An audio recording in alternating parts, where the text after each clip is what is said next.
Welcome to another edition of the Bullheaded Podcast. I am your host, as usual, Sean Tyson, here with Zoo and Peebush. How you guys doing?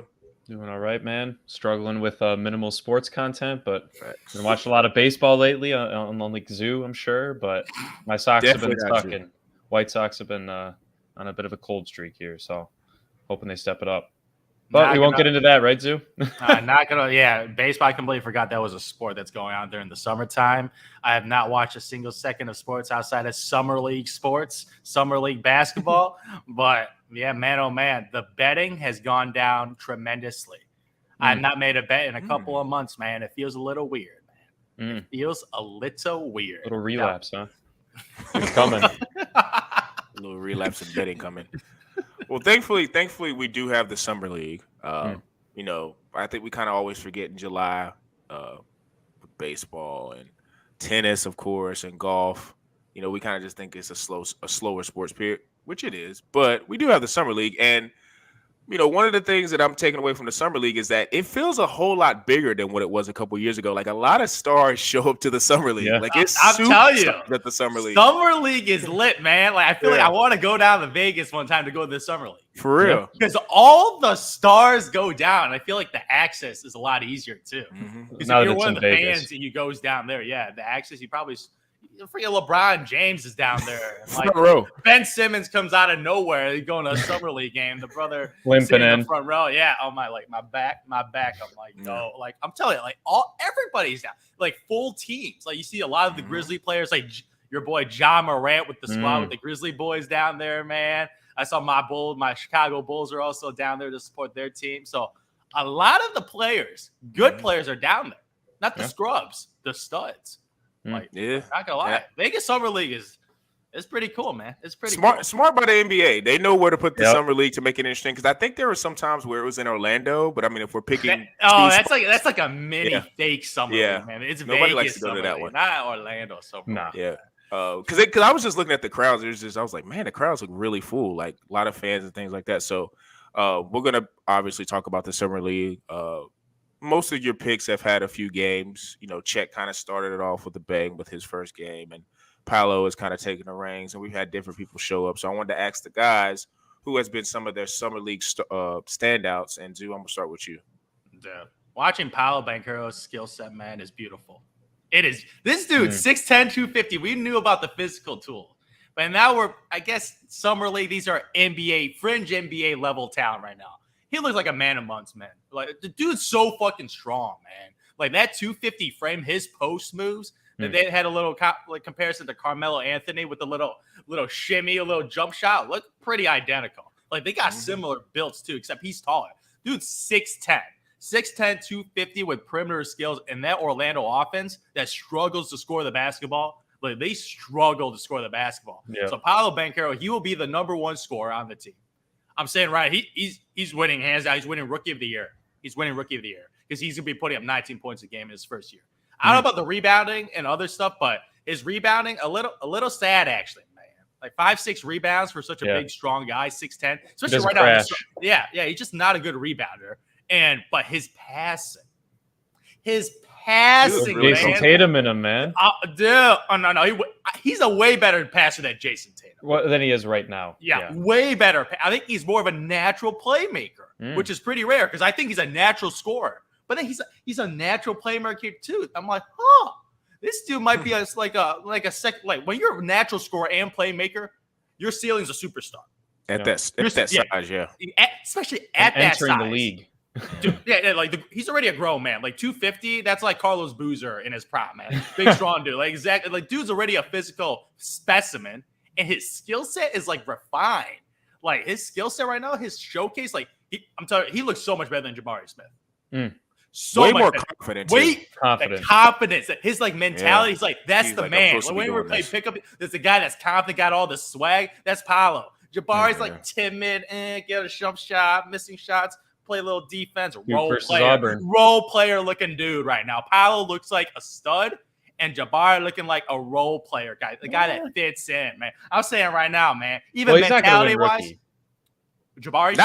He won't. Have a tough time on that team because he's not going to get the ball.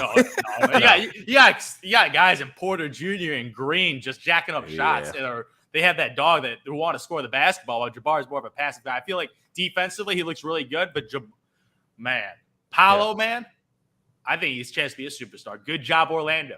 Yeah. Good job, Orlando. Because they knew something we didn't.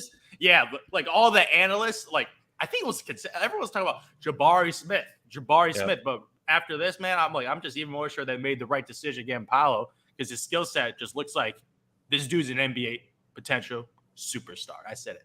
Potential superstar. Yeah. I mean, Zooey's the same height as Jabari, right? 6'10", weighing way more, right? Yeah, like 30 pounds. 30 pounds. And his playmaking, I agree. And I think, Zoo, to your point, right, I think it's partially because, and we talked about this multiple times, but Duke's, the Duke team that he played with didn't really have a point guard. So a little bit of the playmaking was on his shoulders as their best player, right? Out of the 4 NBA ready guys that they had, he was clearly the best. And they were asked him to do a lot of the, drive and kick game. But Zoo, I agree. I think his post game was a bit of an enlightening moment for me watching him. In the only 2 games until they shut him down. Probably a smart call by the Magic, just making sure he doesn't get injured. He's, to your point, Zoo, he was a man amongst boys in that summer league.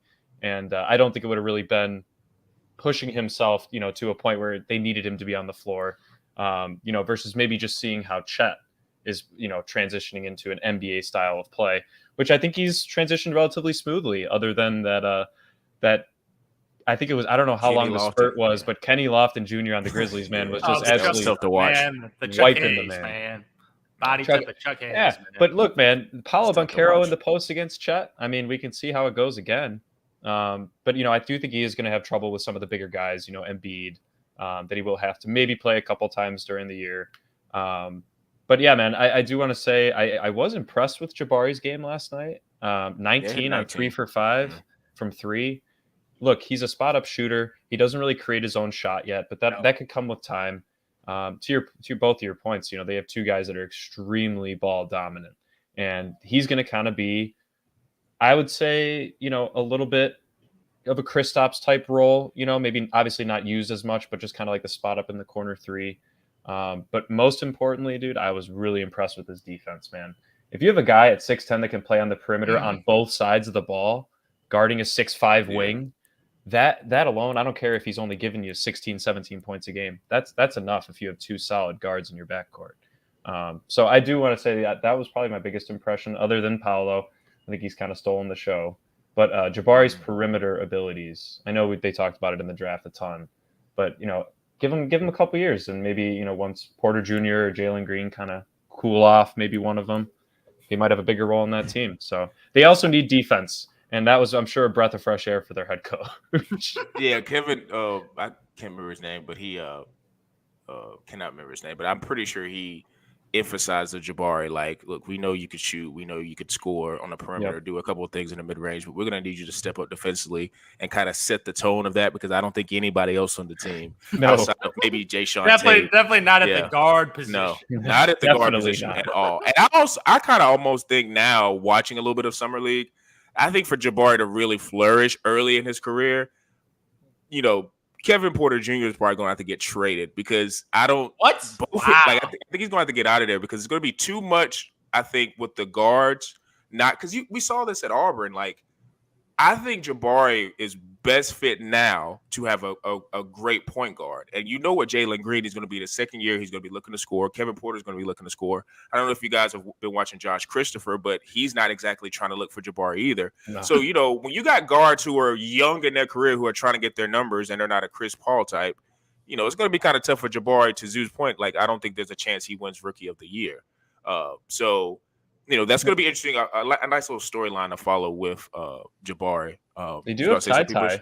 Yeah, I was just going to say, they do have Ty. If he develops, yes. If he develops, and they could, I forget exactly how tall Jalen Green is. I don't think he's that massive of a player. 6'6", maybe. I was going to say, 6'5", maybe. You could move him to a combo guard slot and move Ty to straight point guard, and that would be your chance, to your point, Sean, to move KPJ, right? Yeah. If they really wanted to. And I'm sure if he progressed over this year and he had a pretty good start to the season, and they saw something in Ty, they could move him at the trade deadline and get some assets, especially to a team that's kind of trying to grow. Who knows? What I do like, though, is their second pick they had in that first round, the Tyree Eason. Dude, I was about to bring him up, man. Not gonna lie, man. Yeah, I had a dream about him, man, because I was napping, and I don't know why that Easton guy popped in my head, and I was like, oh no, the Bulls didn't get him. A wing guy that can play defense. Not gonna lie, man, he looked pretty damn good, man. Yeah, physicality, he looks like he's good athlete, prototypical wing. I like that Easton pick, man. I feel like he might too. Yeah. Aggressive scorer. He looks like a 3-and-D guy already. Who is I put in my notes like he's a classic 3-and-D, but he looks like a 3-and-D with more potential. Like he could become like a number 2 on a team if he reaches his full potential, because he just drives like with reckless abandon, but is under control. He's a real like springy 2-jump guy. Makes the corner 3, which is basically what you need as a 3-and-D. He looks like a guy who, with time, if he gets the shots, he's going to be a nice addition. I think that's a nice pick. So now you're just looking at, and this is another like overall thing I'm coming into with Summer League. You know, we're talking about the Rockets. They're a young roster, right? They were in the top of the draft for a reason because they were bad. You're looking at Orlando, they were a bad team. But I think we're getting to the point in the NBA, like, yeah, they're bad teams, but all these bad teams have good players. Like nobody has just like trash players, especially everybody would always just default to Orlando, but I don't know if you could do that anymore. Or Sacramento. Yeah, or Sacramento. Like Keegan Murray's looked really good. You know, Mitchell's okay. You got some bonus on there. Like every team, I think maybe now you're going to want to see what Benedict Mathurin with Indiana got. Tyrese that's a 1-2 punch. Nice a punch. Like you know, there was a lot of teams we would just be like, you know, they're just at the bottom of the league. Like they're Orlando's, Houston, Minnesota at one point. But like all these teams are now Grizzlies. Like, there's no. I don't think there's a lot of bad teams. There is a compression of talent. Like the talent is more spread out now. Yeah, like legit. There's no super teams right now. The talent, everyone's just a little closer, especially without the play-in tournament being like a thing now.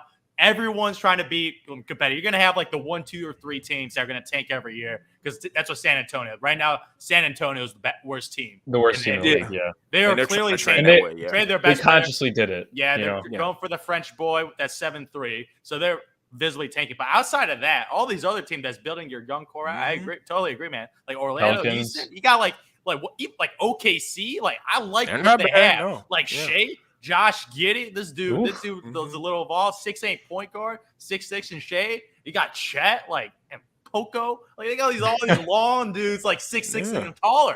Like, their entire starting lineup is 6'6" and taller, trying to build, like, the whole length, like, Toronto-style defense. I feel like a lot of these guys are just building having these lineups with really long wings to counter these, like, superstars where you need length to bother these guys. So, like, some of these, like, GMs, I'm like, I see what they're cooking up, man. It's real interesting. And Zoo, you see who's going to be getting 2 more guys off the bench that I think are going to add to this team. Sean already knows where I'm going with one of them. James Wiseman. And I will say, Moses Moody, man. He got the 30 piece in 20 minutes. Absolute bucket. Look, I think, the only thing the Warriors can do right, one thing we've always talked about with them, right, is they always rotate in their tall guy, right? They rotated him out. Kevon Looney, Bogut, Zaza Pachulia, Festus Ezeli back in the day. If Wiseman can come in and have the verticality, why not start him? I know my question, they paid Kevon Looney like a starter, like a starting center. And that's fine. Then bring Wiseman off the bench. They have always rotated 2 in and out. You know that. How much did Kevon Looney average in the finals? He could not have averaged more than 22 minutes a game. That is true, but Kevon Looney's out there easy move, like movable contract, be a rim protector. That too. While he's obviously got more experience than James Wiseman, who obviously hasn't played a year of basketball, so his rim protecting defense and pretty much switch defense, pick and roll defense, all that. He's just not experienced on the defensive end because on offense, he ain't getting any touches on offense. No, but look, when have centers on a Warriors team ever gotten touches? They don't need him exactly. They need the lob. So that's the one thing. He's slightly better than I think. He's obviously he's a better offensive player, but they don't really need his offense. They want their center to play defense. But they want when you got Steph Clay, and Andrew Wiggins, and Draymond being a playmaker, and now you got some young bucks and Moses Moody, Kuminga, that dude's a physical athlete. I got a hot take with Wiseman. Nice. If he continues to improve, not this year, but maybe in the next 2 years, right? And it's not even so much about Kevon Looney. I think it makes Draymond way more expendable. What? I think it does. What? I think it People does. learn from What are you Draymond. talking about? Draymond in 2 years, what do you think he's going to be scoring In like? 2 years, that's Draymond doesn't score. He sucks at His scoring. defense is He's gonna be objectively a good. bad scorer at basketball. He's a How good is his defense playmaker gonna be and a in 2 defender. years? In 2 years, what is It's his defense going IQ. to look like? A lot of his defense is IQ. A lot of it is. A lot of it is just barking But at if his you get teammates. great defense from Wiseman in 2 rotation. years, and you're getting the offense ability, that I'm just saying it makes Draymond And a little height. bit more expendable. No, it's the playmaking, too. playmaking, On yeah. offense, the off-ball running around with I Steph. challenge y'all to go watch. Oh, no. Wiseman and You think Memphis. Wiseman is going to give nice passes to Steph? No. Him, I said 2 years, not this Draymond, year. no, Not this Draymond year, no. and Steph. They're like, it's like an Aaron Rodgers and Devontae Adams. They're just on the same You're wavelength right. with the passing. They play with each other for so many You know- years. And when Yeah. Draymond was out, you saw Steph numbers go down. Like Yeah. Draymond is a The entire Steph team. multiplier. He multiplies his effect on offense, especially with the off-ball movement. So no, man, stop that, James. Listen, Wiseman. I think Stop. you're No. definitely looking at it from now. I say so 2024. Do you think Draymond's play will be exactly because we remember what we were talking about Draymond in the finals this year? He wasn't outside of He sucks game at two. shooting. Outside of game two, which he caused a diversion, so that's how he won that game. In the last game, he was more so of a liability. Mhm. So like He's I'm always been a liability as a scorer. No, he has not always been a liability on Not offense. really. No, he has not. He had In the one last good 2 years, shooting he's year. been. Well, he had one but, good like, shooting year. Yeah, like he's lost his shot. We all agree he lost his shot. Yeah. But I'm saying I'm just projecting forward. And one thing about the Warriors, I know people talk about the core, but I think the true core that Warrior fans would say is Draymond, Clay, and Steph. But if they're saying which one is expendable out of those two, out of those three is Draymond. No, it's Might be Klay Klay. Thompson. It is Klay Thompson, I don't man. like that. Play. You see how they start out I this don't know. season without Klay Thompson. Well, Clay came off of Jordan injury. Poole came in Amazing. as a secondary primary scorer, and they were lighting up the world. And Klay Thompson was not really Klay Thompson. Obviously, recovered from 2 catastrophic knee injuries. Yeah, You of expect him course. to be Injuries. Klay Thompson. Like, No. you got to recover from that. And he was not that good. And they were great without Klay Thompson. Yeah. They were great. They were No. dominating. They won 8 straight games to start out the year with Jordan Poole as a 6-man coming in as a secondary scorer. No, Klay Thompson not as valuable. My Draymond question Green I is just more don't think- valuable. my point is I don't think they would ever. I think they would get off Draymond more than they would get off Clay. That's just me. No, I don't think. I think they would I'm move just the saying who's post. more I important. swear. I think you're No. overrating Draymond's impact. No, Especially 2 years on from that team. No, Draymond's impact on other teams, not as See? good. But Yes. on the Warriors, it's I'm not something saying, about I'm the not system saying he's with the not great Warriors. right now, but I'm just saying how he's trending. He's not trending up. True. He's not trending up. You're not going to tell me 2 years from now he's going to be the same player. His offensive game is completely gone, and defense doesn't get better with age. It doesn't get better. That's So why what I'm is he saying. going to be out there for? Just to rah-rah and mix it up Now, with people? so you Don't think get he's old. going to be a liability on defense in 2 years? No. Yeah, He I will, think he could no. be. He will always be a plus defender. The minute he doesn't have, I don't the know. minute he's not a plus defender, he's not in the NBA no more. Because That's he's what a I'm saying. he's a defensive player right And now. I think I'm just saying if Wiseman continues in a position and he, like you say, I'm just picking up because like if you say Wiseman and Draymond right now, no, there's no way that you would want No. Wiseman over Draymond. But if we're forecasting down and Wiseman keeps taking, because Wiseman just needs game reps now. He hasn't played, so like he's not going to come out this year and be averaging 15 and 10. But 2 years from now, if he's doing that, and then I'm looking at the numbers and I see Draymond's decline defensively, his 3-point, he's not even looking at the rim anymore. And then I see Wiseman's got a nice offensive production, and he's giving me something on defense because Wiseman, if you looked in that game, like you can tell, even though he's not a big guy, you can tell he's a nice defensive. Now, if you want to talk about the rah-rah team and the leader, nobody's going to be able to replace that with Draymond. But it's like at that point, Steph's 2 years older, Clay's 2 years older, and they're going to start thinking about changes anyways. They're not going to get rid of Steph because I think Steph's game is going to age.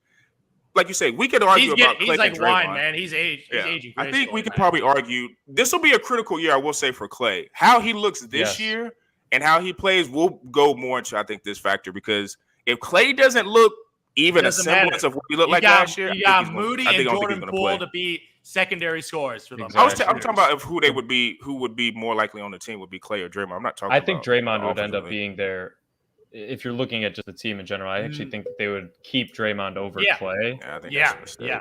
I think Draymond's a Absolutely. really bad asset. It's the reason why he's doing a podcast after the game every year. He's seeing Yeah. he's seeing the end of the wall. He's not just Oh, doing stop. That's not it, man. That's just That's personality. not it. Yeah, stop it. Stop Stop it. But no, No. Sean has a point. I think Sean No. has a point. He's not going to play. He's not going to play for. He's already 4 got a more job with years. TNT lined up. He ain't playing forever. So CJ McCollum, man. Yeah, that dude's been balling, man. He's been still in his prime. Yes, but Draymond's abilities, you'd actually argue, Zoo. I think he'd be a better coach for that team than he would be a player in 2 years. In 2 years? You think Draymond's done in 2 years? I think he will be declined enough to where they'll actually be considering what Sean. Yes, that's all I'm saying. No, that's it. Pretty much, you're saying in 2 years he's gonna be like Iguodala, unplayable. That ain't correct. I think so. How did he look in the finals, Zoo? Yeah, like he was good in the finals. He was awful in the finals. Awful. He was awful at scoring. He was horrendous. Turnovers. Yeah. He was making bad decisions. He had one good game. The only thing he would do is get rebounds, and he didn't even really get. And piss off a Boston Celtics team who was too young. They would fall into his trap. If Boston kept their composure, he's not a factor in game 2. Yeah, I mean, he did have a good closeout game. He did have a good closeout game, but I don't know. There's just something to monitor. To what he was doing in the finals 6 years ago when he was dropping 30 pieces on the Cavs somehow, and that's a what pretty he's doing steep now. Decline. That's a pretty steep decline for 6 years. Steep decline. That's a steep decline, and I'm not saying it's exponentially going downwards, but I would say that he's on a rolling hill right now. And I'm not saying, look, I don't think they're going to be a bad team. Zoo, I actually would say that this actually having Wiseman and Moody to fill in for Gary Payton's absence, right? I think that's Moody's. What? No, Payton, whatever. They didn't need him. No, but I'm saying they lost a bench player. Now they see Moses kind of coming up, right? He got Kuminga. No, again, Payton did get overpaid, but whatever. But Moody, I don't know, man. Moody, it surprised me. So I don't think this is having him and Wiseman now adding to the fold. What's surprising to me is a clutch client. They just seem to find those guys. Yep, that's facts. But look, I think this is an improvement for this team overall. Yeah. So I think it's a big thing for them in the summer league for the reigning champs, man. And really quick, I wanted to give a shout out to what's the guy? So we just talked about Wiseman. So everybody, I don't know who it was I was listening to, but David Fizdale was talking about how the Lakers. I mean, you got LeBron on your team, so he generates great looks for threes. Just last year, they had nobody on the team that could make them. I think they were like second in the league for open threes or like threes that are makeable, whatever. So like I've been watching a lot of the summer league games, and there's this kid. I saw him. Now he played against North Carolina when UNC was starting to make their run at the end of the season. They were playing Syracuse, and I think that game kind of went down to the last minute. And there was this guy who went 10 for 11. His name was Cole Swider, 6'9" guy, could shoot. I've seen a bunch, because Lakers, it don't matter if you're a Lakers fan or not. They just dominate a lot of social media outlets and you just see stuff. So I was looking at a couple of his games, it's summer league, but he's making shots. But I didn't think he was shooting as well. He's shooting 52% from the field and 56 from 3. Now he's not going to shoot 56 from 3 in the season, but I think as a 6'9" shooter, and I was watching his form, it's really compact and quick. I think that could be somebody that, their Kyrie stuff, whenever that happens, it happens. But I just think as a bench guy, as a guy that could come off and shoot, he's not Duncan Robinson, because I actually think Duncan Robinson is a little bit more athletic, moving around screens and stuff. But he's compared to this guy, he's faster. He moves faster than Cole. But I'm saying just in terms of his shooting ability, it's pretty nice. And I think they because I think he was undrafted, and then they after the first 2 summer league games, they signed him to a 2-way deal. 2-way with the Lakers, yeah. So I was that was interesting. So that's just another guy for the Lakers that could be maybe a shooter that they need, because God knows nobody else on that team that could, and who knows what they're going to trade. Shot. Yeah, who they're going to, and that might be a guy that if the Nets end up doing whatever, they might want that guy because it's just another shooter they could put alongside somebody with the Nets. But outside of that. Players. Yeah, it's this, the summer league for me, it's a lot of, they always say same thing with the preseason football. A lot of these guys are gonna be driving trucks and they're gonna be working at Target. They're not gonna be playing the NBA. But it's just it's better than college basketball. Yeah, it's college. That's just breaking my heart, man. That's another topic for another day, dude. College basketball is getting to a point where it should never be. It should the March Madness is its own entity, but just a regular season game, it's crazy how much more summer league I was watching versus I did a regular season college basketball game, and that just should never be that should never happen ever. Nope. It should never happen, but it just tells you the amount of talent that's coming into the league. So summer league is good to evaluate just skill sets of players, not necessarily how much it will translate, but it's just cool to see. Say we touched on Chet a little bit. body weight's going to be a concern, but it's obvious he has a nice His skill set, defense, man. and His he can defense block can shots. translate immediately. He's blocking shots like crazy. So, Yep. we'll keep I guess an eye on that. I don't know how many games are left for the summer league, but we're gonna and shout out to Summer League for getting the players. They're getting rings now, like diamond rings. Yeah, they're nice looking too, crazy. man. They're Yeah. blinged out, man. Adam That's Silver. nice, man. Yeah, I think Adam Silver should give some of that money towards the WNBA All-Star game. So I don't know if you guys saw that trophy, but that trophy looked like a trophy out of like a Dollar General. Bad News Bears. Yeah, it looked pretty bad. Really? I didn't see it. There's if a you look reason. it up, it was They weren't sharing it around social media. Let's just put it that way. Like when you look at that compared to what the Summer League champions are getting, it's a stark difference. So I need Adam Silver to pick it up.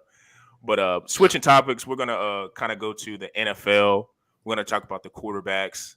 Kind of just saw this graphic randomly. Zoo just saw the picture. Yes, it's ridiculous. I don't know why they did that. Yo, It's not ridiculous. gonna lie. That's like a trophy getting like Little League baseball, That's not man. cool. It's not cool. It's not cool. Jesus. They made really it at the pissed off shop a lot of down the people. street. Yeah. Yeah. Sorry. They shouldn't even be laughing at it. So anybody watching this, we're not laughing at the WNBA, but that is unbelievable that they won that trophy. That is unbelievable. Do better. Switching gears though, NFL saw this randomly just surfing on the web. Anonymous lists from NFL GMs. They did their rankings of NFL quarterbacks. Caused some debate because if you just watched the playoffs last year, most people would be like, how the hell is Aaron Rodgers sitting at number one? So you kind of, at that point, you're kind of thinking like, what is the criteria? Because that's always a question, but it was very vague. It was just a list of quarterbacks that anonymous GMs said they would take. So I wanted to ask the guys their thoughts on that list. Are some players too high? Are there some players missing from the list? Who's too low? Et cetera, et cetera. People, I'm going to go with you, man. And Zoo, I don't know what to say about this Rodgers at number one. Look, Yeah, it's dude, he's the most talented quarterback. Probably, you could argue all time. Mahomes is up there, obviously. Mahomes at 2, I wasn't that surprised. I think they had Jalen at 3 and then Brady at 4. And then you kind of get into, that's pretty much been the lock 4 guys. If you were to have done this the past 3 years, I'm sure that 4 would kind of be in rotation in some way, shape, or form, or order, I should say. But then you get into a little bit of the recency bias, man. You get into the Joe Burrow at 5 and then Stafford at 6, which, look, I have nothing wrong with either of these guys being in the list based on last season. I do think Stafford was a big beneficiary of Cooper Kupp's ability to get wide open. I've said that for over a year now. But look, that doesn't say he was Super Bowl winner. Burrow had an unbelievable year. We'll see if he can repeat it. Not saying it was a Cinderella year for him. He's got hella weapons over there in Cincy. So I respect him being in the list. But I do think him and Stafford should have been moved back a little bit. But man, this number 9 slot, Deshaun Watson at number 9. Your boy, Sean. No, I'm caping for my boy. Now, I have nothing wrong with him being considered for this. Not because of anything he's done. Obviously, probably, we'll see what happens there. But he's probably, if he was healthy and this never, his whole civil suit thing never happened, he should be probably top 5 in this list. I think we could agree he's one of the most talented quarterbacks. But having not seen him play, man, that's like putting John Wall in the top 10 players in the league, man, right now. I don't see it. Zoo might. I don't know, but look, he should not be number 9. Don't sleep on him, man. I'm not sleeping, but to my point, Zoo, I got to see him play. You're talking about Wiseman being out for 15 months. This guy hasn't played in over 2 years. We haven't really seen him play. So, they have Russell in there at 8. I do think Dak at 10. That's fine. But I was surprised to see them. I guess it isn't an ESPN list, so maybe that's why Lamar Jackson isn't included. It's an NFL GM. There you go. That's my beef. Yeah, but Lamar's not in it. Other guys you could argue probably Kyler maybe. Did have a rough year last year, even though they went 11-6. That was the worst ending for a quarterback I've seen in a while. He still hasn't got paid. Yeah, still hasn't got paid. And then I don't know. The only argument I would make, and I think if a lot of people I think would move Lamar into this list and probably take Deshaun out. I hate to say this, but I think you got to consider Derek Carr in that 10-11 spot too.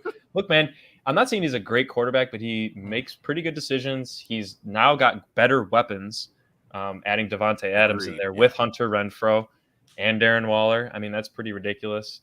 So he has an opportunity to kind of creep up into this top quarterback list. But look, he was the fifth. I think he was the sixth rated quarterback last year in terms of overall statistics on Pro Football Reference. He's not a scrub. His team makes the playoffs 10-6, 10-7 now I should say. So I don't know. I really honestly don't have beef with the list in and of itself, other than maybe the Deshaun Watson pick. But I do think there was definitely a lot of recency bias in pertaining to the Super Bowl in this one, because I don't know about putting Burrow at number 5 yet, man. I don't know. I think Herbert had a better season overall, except for the Super Bowl run.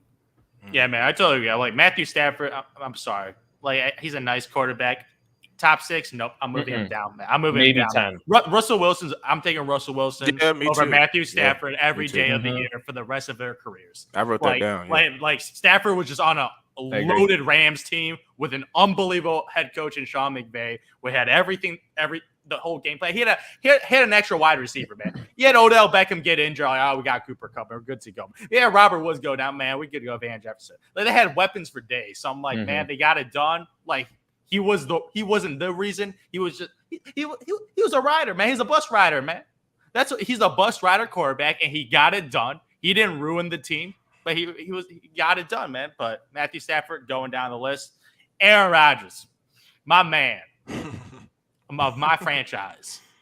I love this guy's talent. I love watching him play. I love watching him play for my real team. I love watching him play for my fantasy team. I love watching him dropping 400 yards to Devontae Adams, throw some dimes. No longer. It's just a beauty to watch. No longer anymore, because this year, it's going to be rough, man. It's going to be rough. But number 1 after that playoff performance, yes, the brother scores 0 touchdowns in a playoff game against Jimmy Garoppolo in the 49ers. A 49ers team that was so sad on offense. So sad on offense that it had 0 points on offense. It was an atrocity. He has not made up for it. He should apologize to the town of Green Bay for that pathetic performance, because it was a layup right there, man. It was his opportunity. Get back at the team that did not draft him. But what happened? That team's been to more playoff Super Bowls than this dude in the last half decade. It's been too long, and there was no excuses. You had the weapons. I know you got Devontae Adams, Aaron Jones, not enough. Stop it, man. They had a good O-line. They had good weapons, man. I even like Lazard. Enough. I even like Lazard as a second receiver, man. Now is the number 1 though.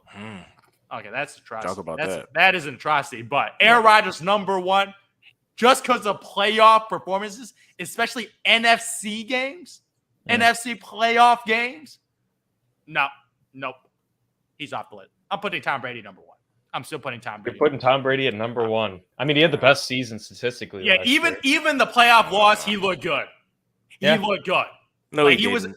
I don't think he looked good. He came. It was because the Rams were turning the ball over, and he got opportunity. It was a lot of stat pad. They were up in that game, 27-6, and the Rams just kept turning the ball over, and Brady was stat pad and coming back. If the Rams don't turn, if Cam Akers don't fumble, that's a 2-score game.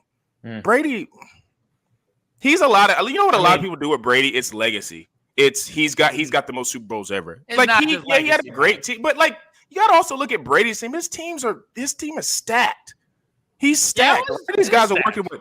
I mean, him and Stafford probably got the 2 most stacked teams. But so is Mahomes' team is stacked. Was not this year. Was I'm talking about last year.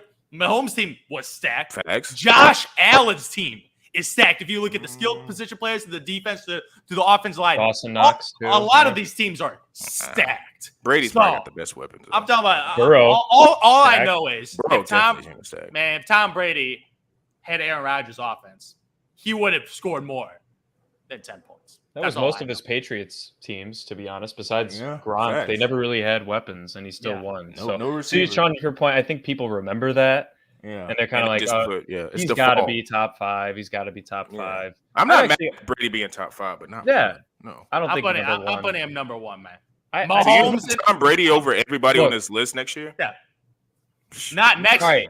But this is GM based on previous year sample size. I'm putting him number 1. So if you're a GM, you would not take Aaron Rodgers first overall. That's pretty much what you're saying. No, not to any regular. Not to any team. That's what they're pretty much saying. They're like, who would you want as a GM now. It's not on your team? I don't want Aaron Rodgers. I don't want Aaron Rodgers number 1, man. because of Well, the I'm not mad playoff at that. performance. Not Regular mad. season, he's the just regular salty. season. No, Yeah, I he am is a little bit of salty, salt, but but I'm I salty do for the understand right what he's reasons, saying, man. I've seen Yeah. it too many times That's in fair. these big playoff games. Like when they lose, the dude is not having his. If he has a 400-yard, 4-touchdown game and they lose, okay, whatever, not his fault. But when you score 0 passing touchdowns, that's your fault. I mean, That's your fault. Can't convert a third down. That's your fault. yes. Staring at Devontae Adams only. You got other teammates. Well, Come it's on, kind of man. his Don't only weapon. predictability, man. You got to switch it up a little. Diversify the argue that portfolio, Aaron man. Rodgers has got the least amount Aaron of weapons on this Jones? list. We could I'm argue telling you, that. man. He's got the least amount of what? Weapons on this. If we argue that, maybe Absolutely. Herbert, maybe Herbert, but yeah. Herbert's got Eckler out of the backfield. Mike Williams is good. Keenan This is Allen. Williams, Keenan Aaron Allen. Rodgers, like I agree with Zoo. I understand him being number one on this list is kind of crazy because it's just like his playoff failures. It kind of just gets to a point If where he it's like, was the same gotta quarterback figure that in the out. regular season and the playoffs, and that's what it is. he would have made the Super Bowl. Expectation. He would have made the Super Bowl. Look, He's he had excited. he has bad games, and they just happen to be in the playoff. It sucks. That's And so bad. Yeah. That's the worst time. I don't care if you have a bad game on a Wednesday, Manning. on a Monday night football game. I don't care. But the playoffs, I want your A game when you lose. I want your A game when you lose. well, Tom Brady went 30 for 54 for 319 and a touchdown and a pick in the loss against the Rams. I wouldn't say that's a great game. So And if you watch the game, he was not good for No. 3 quarters. He got bailed out because the Rams were imploding. Cam, So Brady Cam wasn't Akers- good, and that tends to happen with Brady. He kind of gets a lot of nice because if the Rams would have not turned the ball over, that would have been a blowout, and people would have looked at Brady. Well, he wouldn't have got killed because he got the most Super Bowl, but people would look at Brady like, what happened? Like, because he had his weapons, but the Rams were imploding. Like Cam Akers were fumbling, like they were just picking the ball off. People were, it was just crazy. Who are you putting in front of him? Who are you putting in front of him? For the Tom, Patrick, Josh, and Aaron. I think that's right. I just would think it's switch the right. order with Mahomes. Yeah. I would have you could enter. I'm not going to argue if you switch Mahomes and Rodgers. I'm not going to you can have whatever, but I would put Mahomes there. But if you tell me I want Rodgers and Mahomes, it's like okay, Josh Allen is above Brady because I can't get that game he played against Mahomes out of my head. Brady didn't do nothing like that in the playoffs. Like he just ran out of time.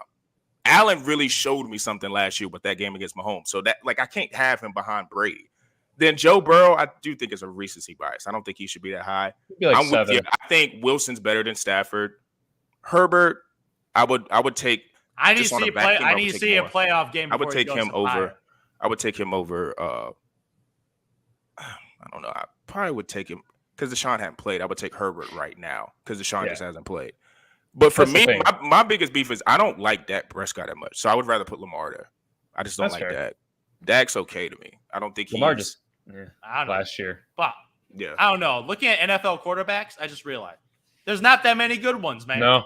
No, it ain't. It's actually quite Really not. surprising. In all of the Yeah, United why do you think States, my struggles every year? we man? got 32 starting quarterbacks, and a lot of them are barely starting Average. quarterbacks. Yeah. That they are closer to backups than actual being perennial starters. Mhm. It is actually like when you got Dak. I think Dak Prescott is average to slightly above average starting quarterback, and you got him top 10 right now. I'm like, the list of quarterbacks is very, very shallow. He could put It's up. very- All right, you want to talk about weapons that he I'll- doesn't take advantage of? Dak does not take advantage of the Yeah, weapons. because that they he's do. had. They do at Dallas. They always draft guys. I know Amari's gone this year, but CD's Yeah. going to step CeeDee Lamb in. will take over. Don't they still have Gallup? I think. Yeah, He's okay. They got Dalton that's Schultz, decent. big year last year for Dalton, their tight end. Yeah. So Dallas is always going to have weapons. So yeah, but Dak is just. I don't really see outside of his rookie year, he's had okay seasons. He hasn't been, he's another guy too that likes they get down early and he stat pads and like almost brings them back but loses the game and the stats look better.